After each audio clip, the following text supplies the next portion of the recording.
ministry. Understanding the concept of ministry. What is ministry all about? Let's touch that one and touch something else. Maybe we'll touch two things.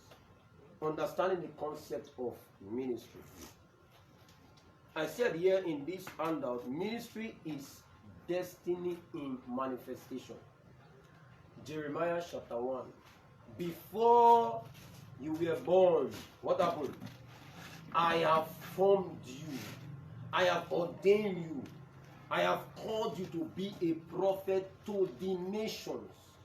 Ministry is destiny in manifestation.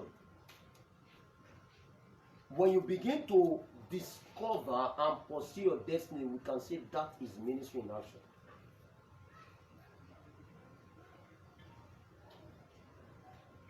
Listen, the second thing I want to say is ministry is all about engaging in your divine assignment. Ministry is all about engaging in your divine assignment. Ministry is all about engaging in your divine assignment. It is in airplane mode. Ministry is all about engaging in your divine assignment. Or silent, probably. Now, let me say this. Now that I've given you this, let's work with these 2 minutes, but I want to say something now. Now, I said that ministry is destiny in action. Ministry is engaging in your divine assignment. But there's something you need to know. Ministry is not pulpit. Are you hearing me? Ministry is not pulpit business. Pulpit demonstration. No. Ministry is beyond standing on a podium, on a platform, and talking Jesus. No. Ministry is beyond healing the sick and casting out devils. These things are parts. These things are dimensions. But that is not what ministry is all about. So don't forget that. So I'll give you some example anyway.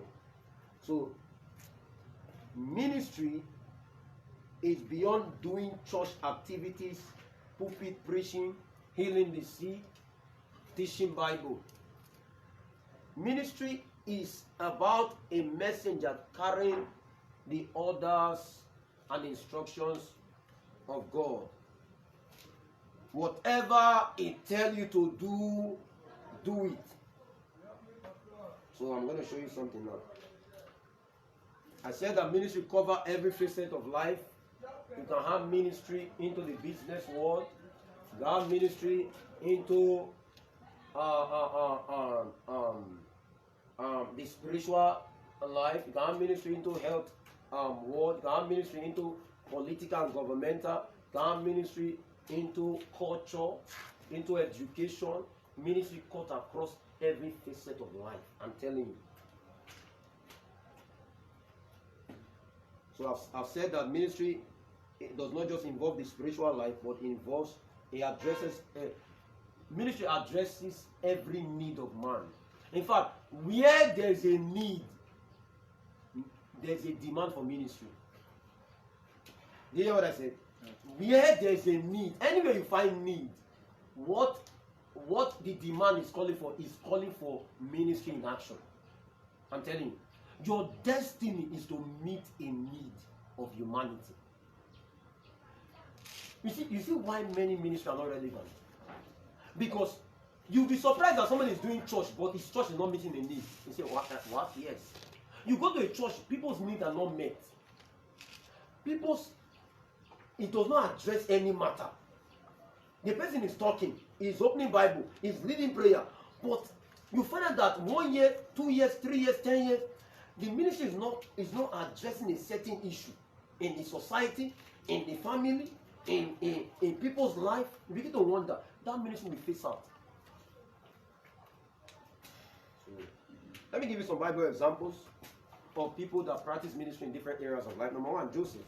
Joseph practiced ministry in the government and the economic world. You remember how God empowered Joseph to save a nation from economic downturn?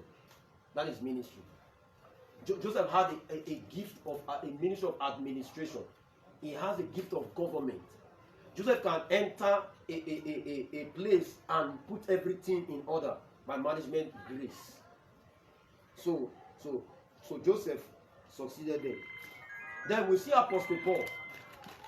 We see Apostle Paul. For the sake of our class, make sure you organize your gadgets and put it in silent or shut it down totally.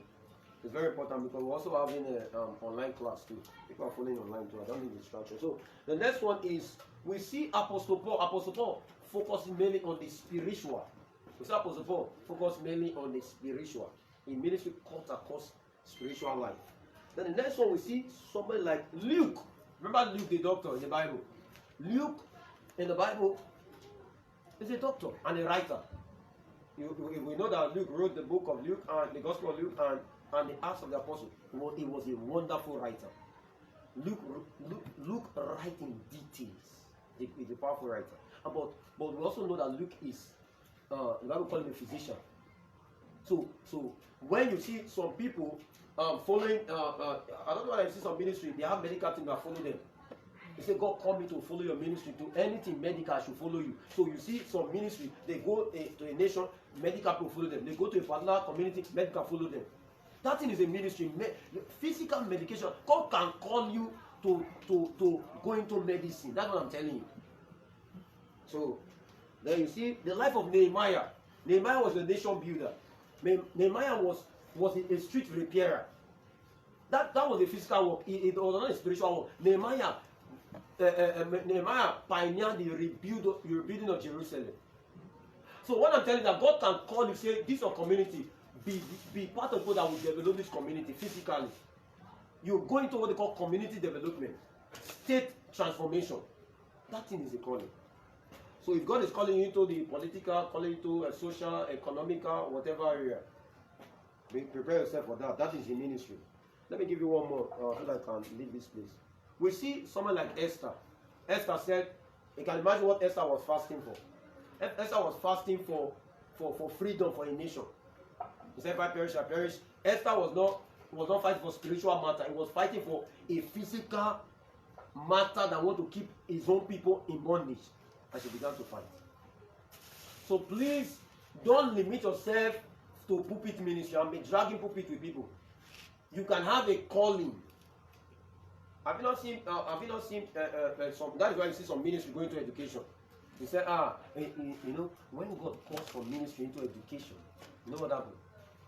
Some people now think that, pastors have seen a new way to make money. So every church, now check it, every church now must back it with school. Because the school is the one that is sponsoring the church. But you don't know that whatever you are doing, if God does not call you to do that thing, to work. So don't start a school in your church or to back your church if God did not tell that or tell you. God can tell a pastor, say, go into education too. I want to do an educational reform. God can tell you to be involved in other things. I want you to empower to go enter the economic world and make people to have financial liberty. There are some pastors that have microfinance firm. They give loan without collateral. Their money, they have not even recovered their money, but they are still giving out loans, helping people, dashing people money. They said it's a calling. I was not there. It's an encounter. So what I'm telling you this thing is that you need to understand that ministry is beyond pulpit, and it must be based on calling. Next lesson, pulpit. So I believe that by now you understand now. So